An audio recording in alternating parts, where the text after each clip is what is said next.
comments, I think, about the economic focus are very important because, of course, the best way to ensure uptake of new practices by farmers is for it to have an effect on their profit. What I wondered was, I'm aware that Anne and Charlie and I visited their farm and seen firsthand how wonderful it is, and also my neighbour within 50 kilometres, Anne McKellar. But what I was wondering was, I appreciate that Anne and Charlie have been doing this for 15 years, so through drought and now into better rainfall. What I'm wondering is, economically though, is there throughout the 19 case studies, how soon do we see an economic effect? You know, does it take, do we have to endure some hard times before we get to the better system? Are we looking at 15 years before we see an economic effect, or is it something that we can see from day one? Thanks for that question. Again, each of the 19 stories are different.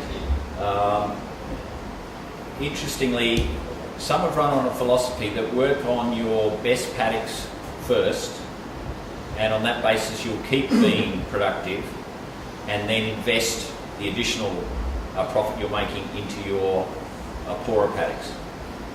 So that way they're keeping their profits up to where they need, and then have something to invest into the poor areas. Commonly with the planned grazing, as you know, Fiona, you've got to invest in water and fencing infrastructure. Our case studies seem to get that capital investment repaid within 2 years, and so you can read through there. They don't tell you necessarily how we coped during those 2 years, but in most of the case studies we've got their contact details on the case study, and that means they're welcome for people to ask them those sorts of questions. So the simple answer is that in some instances there was, because of their process, no downturn in profits.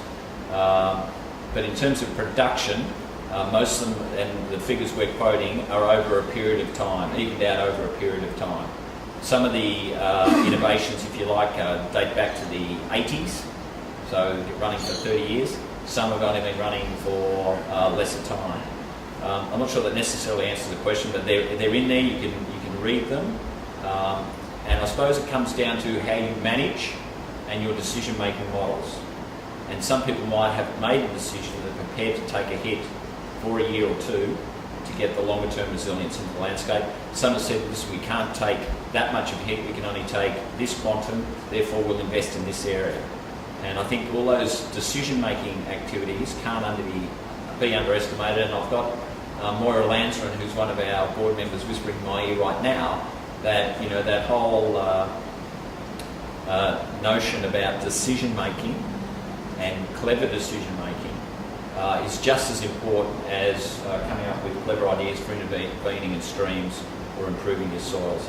Unfortunately, Moira can't be with us today. She's just put out, or helping put out with her parents, a 300 square kilometre bushfire on their property. So they're working very hard on other things.